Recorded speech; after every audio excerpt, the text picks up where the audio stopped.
আল্লাহ রাসূল সাল্লাল্লাহু আলাইহি ওয়াসাল্লাম তিনি একটা মূল্যবান হাদিস আবু হুরায়রা রাদিয়াল্লাহু তাআলা আনহু তিনি বর্ণনা করছেন। মারাত্মক হাদিস, শুনুন।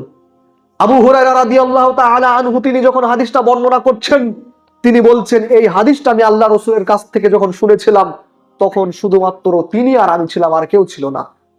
আল্লাহ রাসূল আর আমি, ঘরে আর কেউ ছিল না। আল্লাহ রাসূল তিনি আমাকে হাদিসটা বলেছিলেন। তিনি অজ্ঞান হয়ে গেলেন। আবু হুরায়রা হাদিসটা বলতে বর্ণনা করার সময় অজ্ঞান হয়ে গেলেন, হুঁশ হারিয়ে ফেললেন। কয়েকবার তিনি অজ্ঞান হয়ে গেলেন তিনি হাদিসটা বর্ণনা করতে গিয়ে। হাদিসটা কি? আবু হুরায়রা রাদিয়াল্লাহু তাআলা আনহু তিনি বর্ণনা করছেন, আল্লাহ রাসূল সাল্লাল্লাহু আলাইহি ওয়াসাল্লাম তিনি বলেছিলেন আমাকে, আবু হুরায়রা তিনি বলছেন, আল্লাহ রাসূল তিনি বলেছেন, কাল কিয়ামতের মাঠে জাহান্নামকে উদ্বোধন করা হবে। জাহান্নাম শুরু হবে যাদেরকে দিয়ে, তিন ধরনের ব্যক্তিদেরকে দিয়ে জাহান্নামের উদ্বোধন। যেমন চুলা, দুটো পাটকাঠি নিয়ে একটু ফেসো কেরাসিন ধরিয়ে চুলাটাকে ধরানো হয় না, তো জাহান্নাম কিছু ব্যক্তিকে দিয়ে জাহান্নাম উদ্বোধন করা হবে, সূচনা হবে। তারা কারা? আল্লাহ রাসূল তিনি বলছেন, প্রথম নম্বর একজন দাতাকে ডাকা হবে। একজন দাতা, দানবীর, তাকে ডাকা হবে। আল্লাহ সুবহানাহু ওয়া তাআলা তিনি তার বান্দাকে জিজ্ঞাসা করবেন, বান্দা তোমাকে তো আমি অনেক সম্পদ দিয়েছিলাম, অনেক টাকার, অনেক সম্পত্তির মালিক ছিলে তুমি, বলো আমার সম্পত্তিকে তুমি কোথায় ব্যয় করেছিলে? তখন ওই দাতা বলবে, আল্লাহ অনেক অঢেল সম্পত্তি দিয়েছিলেন, আল্লাহ আমি এই সম্পত্তিকে আমি আল্লাহর রাস্তায়, আপনার রাস্তায় আমি দান করেছিলাম। কি করেছিলাম? আমি একটা বিশাল মসজিদ নির্মাণ করেছিলাম, আমি একটা বিশাল মাদ্রাসা তৈরি করে দিয়েছিলাম, আমি 1000 অসহায় ব্যক্তিদের কর্মসংস্থান তৈরি করে দিয়েছিলাম, বিভিন্ন রকমের কাজ করেছিলাম। আল্লাহকে বলবে, আল্লাহ সুবহানাহু ওয়া তাআলা তিনি বলবেন, বান্দা তুমি মিথ্যা বলছো, তুমি তো এগুলি করেছিলে যাহাতে মানুষ তোমাকে বড় দাতা বলুক, মানুষ তোমাকে বড় দানবীর বলুক, তোমার নামটা খবরের কাগজে ছড়াক, তোমার নামটা চতুর্দিকে ছড়িয়ে যাক। তুমি তো মানুষের প্রশংসার জন্য করেছিলে, তুমি তো মানুষের বাহ বাহ পড়ার জন্য করেছিলে। ফেরেশতাদেরকে ডাকা হবে, ফেরেশতারা ধরো একে। ফেরেশতারা ওই ব্যক্তিকে ধরবে, তার পা দুটো ধরে টানতে টানতে, উপর করে টানতে টানতে নিয়ে তাকে জাহান্নামে নিক্ষেপ করবে। চিন্তা করুন, দুনিয়াতে হাজার হাজার কোটি টাকা সে দান করেছিল, লক্ষ লক্ষ কোটি টাকা দান করেছিল, মানুষ তাকে মনে করেছিল বিশাল পরেশগার, বিশাল আল্লাহওয়ালা, বিশাল ভালো মানুষ, এত দানবীর। আর নেই, দ্বিতীয় কেউ নেই এত দানবীর। কিন্তু কিয়ামতের মাঠে সেই ব্যক্তি যাচ্ছে কোথায়? জাহান্নামে। তাকে দিয়ে জাহান্নাম সূচনা হচ্ছে। আল্লাহ রাসূল সাল্লাল্লাহু আলাইহি ওয়াসাল্লাম দ্বিতীয় নম্বর ব্যক্তিকে বলছেন, 2 নম্বর একজন মুজাহিদ। আল্লাহ সুবহানাহু ওয়া তাআলা তিনি ওই ব্যক্তিকে জিজ্ঞাসা করবেন, এ বান্দা তুমি তো দুনিয়াতে থাকতে প্রচুর বলবান ছিলে, তোমার তো প্রচুর শক্তি ছিল, প্রচুর বলবান যুদ্ধ কৌশল তুমি জানতে, দুনিয়াতে কি করেছিলে আমার জন্য বলো? তখন ওই মুজাহিদ বলবে, আল্লাহ আমি তোমার জন্য নিজের জীবনটা উৎসর্গ করে দিয়েছিলাম, ইসলামের বুলন্দির জন্য কাফেরদের সাথে লড়তে লড়তে নিজের জীবনটাই দিয়ে দিয়েছিলাম।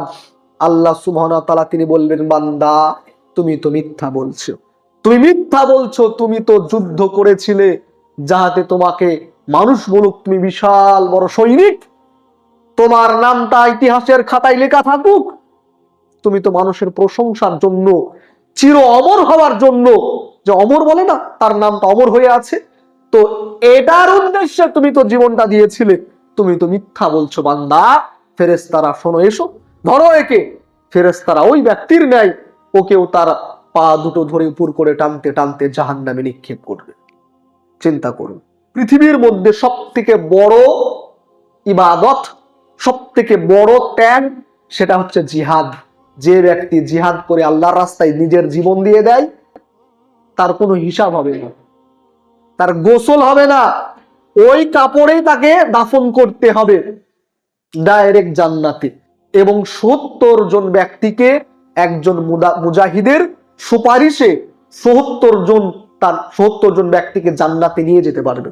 আপনি যদি আল্লাহর রাস্তায় জীবন দেন, আপনি একা 70 জন ব্যক্তিকে জান্নাতে নিয়ে যেতে পারবেন। এত মূল্যবান আমল জিহাদ করা, আল্লাহ রাস্তায় জীবন দেওয়া।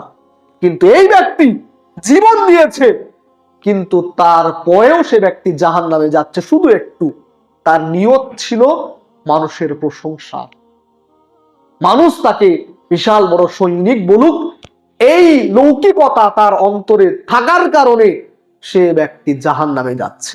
70 জনকে নিয়ে যাওয়া দূরের কথা, নিজেই জান্নাতে পেল না, জাহান্নামে গেল, জাহান্নামে সর্বপ্রথম জাহান্নামে যাচ্ছে। 3 নম্বর, আল্লাহ রাসূল সাল্লাল্লাহু আলাইহি ওয়াসাল্লাম তিনি বলছেন, তৃতীয় ব্যক্তি একজন বিশাল বড় আলেমকে ডাকা হবে, বিশাল বড় বক্তা আলেম, একজন হাফেজ কারিকে ডাকা হবে। আল্লাহ সুবহানাহু ওয়া তাআলা তিনি বলবেন, ভাই আমার বান্দা, তুমি তো দুনিয়াতে বিশাল বড় আলেম ছিলে, তোমাকে প্রচুর অঢেল জ্ঞান দেওয়া হয়েছিল, বলো দুনিয়াতে কি করেছিলে সেই জ্ঞানকে? ওই আলেম হাফেজ কারি বলবে, আল্লাহ আমি আলেম হয়েছিলাম, মানুষকে আমি দার্স দিয়েছিলাম, বিভিন্ন জায়গায় বক্তৃতা করে বেরিয়েছিলাম, কোরআন তেলাওয়াত করেছিলাম, বিভিন্ন রকমের সে আমল আল্লাহকে বলবেন। আল্লাহ সুবহানাহু ওয়া তাআলা তিনি বলবেন, মিথ্যা বলছো তুমি, তুমি তো দুনিয়াতে বিশাল বড় কারি হয়েছিলে, তোমার কণ্ঠস্বর দিয়ে মানুষের প্রশংসার জন্য তুমি কোরআন তেলাওয়াত করতে, মানুষকে অনুমোদন করতে, বিশাল বড় বক্তা হয়েছিলে, মানুষের কাছে সেলিব্রিটি হওয়ার জন্য, মানুষের প্রশংসা পাওয়ার জন্য, যাতে মানুষ বলুক যে অমুক একজন বিশাল বড় মুহাদ্দিস আল্লামা, বিশাল বড় বক্তা। তুমি তো মানুষের জনপ্রিয়তা পাওয়ার জন্য তুমি তো আলেম হয়েছিলে, বক্তা হয়েছিলে, তুমি মিথ্যা বলছো। ফেরেশতাদেরকে ডাকা হবে, ফেরেশতা এসো, ধরো একে, টানতে টানতে তাকে ও জাহান্নামে নিক্ষেপ করা হবে। চিন্তা করুন, একজন আলেম সারা জীবন ইসলামের খেদমত করেছে, সারা জীবন ছাত্র তৈরি করেছে, আলেমদেরকে তৈরি করেছে, বই পুস্তক লিখেছে, হাজার হাজার বক্তৃতা দিয়েছে, কিন্তু তার অন্তর ছিল লৌকিকতা, মানুষের প্রশংসা। অন্তরটা ঠিক না থাকার কারণে আলেমের পর্যন্ত তাকেও জাহান্নামে যেতে হচ্ছে। চিন্তা করুন। ইসলাম দরদি ভাই আব্বাজিগণ, আমি আপনাদের কাছে জোড়হাত অনুরোধ করে বলতে চাই, আজকে আপনি আমি সামান্য ছোট্ট ছোট্ট ভালো কাজ, ছোট্ট 10 টাকা দান করলেও সেটা মানুষকে বলে বেড়াই, আজকে জালসা হলো না, 10,000 টাকা দান করেছিল, চায়ের দোকানে বলা বলি করি, করি কি করি না? 100 টাকা, 10 টাকা, 20 টাকা দান করলে সেটা বলি। গ্রামে একটা বিধবা মেয়ে নেই, আর বলো না, আমার কাছে এসে হাত পা ধরছে, কি করব, দিলাম 500 টাকা দিলাম, বলি কি বলি না? 500 টাকা দিলে নেকি তো দূরের কথা, নেকি তো দূরের কথা, ওর জাহান্নামে নিয়ে যাওয়ার জন্য যথেষ্ট। চিন্তা করুন, ভালো কাজ, শয়তান ওই জায়গাটায় সুযোগ নেয়, ওই জায়গাটায় সুযোগ নেয় আপনাকে মানুষের প্রশংসা, রিয়া ঢুকানোর জন্য। একটু যদি আপনার অন্তরে 19-20 ঢুকাতে পারে, তাহলে আপনার নেকিটা বাতিল হয়ে সেটা গোনায় পরিণত হয়ে যাবে। তাহলে যে কোনো ভালো কাজ করার আগে নিয়ত আল্লাহকে খুশি করার জন্য, মানুষের প্রশংসা পাওয়ার জন্য না। এটা সর্বদাই আপনাকে আমাকে সচেতন থাকতে হবে। আপনি দান করছেন, মসজিদ করছেন, মাদ্রাসা করছেন, ভালো কাজ করছেন, অসহায় ব্যক্তিদেরকে খাদ্য খাওয়াচ্ছেন, পোশাক দিচ্ছেন, যে কোনো জিনিস যতটা পারবেন মানুষ জানতে যাতে না পারুক। আল্লাহ রাসূল তিনি বলছেন, আরশের তলায় ওই ব্যক্তি ছায়া পাবে, ডান হাত দান করলো, বাম হাত জানতে পারলো না। মানে মানুষের প্রশংসা না, কাউকে জানতে দেয় না। দান করবেন, ভালো কাজ করবেন, মানুষ যাতে জানতে না পারে, এটা সব থেকে মূল্যবান দান। আমি আপনাদের কাছে বলতে চাই, আসুন না আমরা যে কোনো কাজ করব আল্লাহকে খুশি করার জন্য, নিয়তটা ঠিক রেখে যে কোনো কাজ করব, নিয়তটা ঠিক রেখে নেকির উদ্দেশ্যে, লৌকিকতার উদ্দেশ্য না।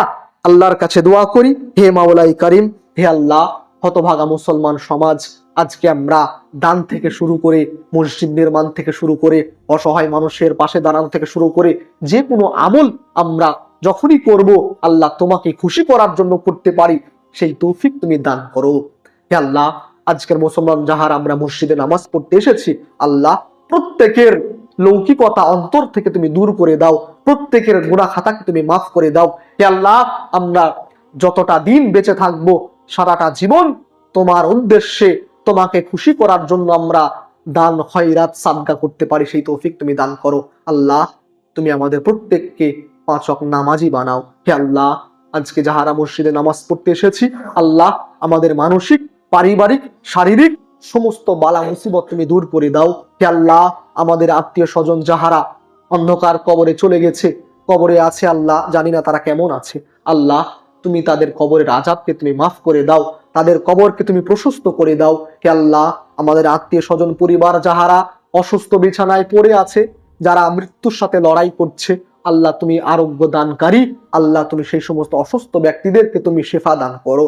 হে আল্লাহ, আজ পৃথিবীর মুসলমান লাঞ্ছিত, অবহেলিত, পদতলিত, অত্যাচারিত।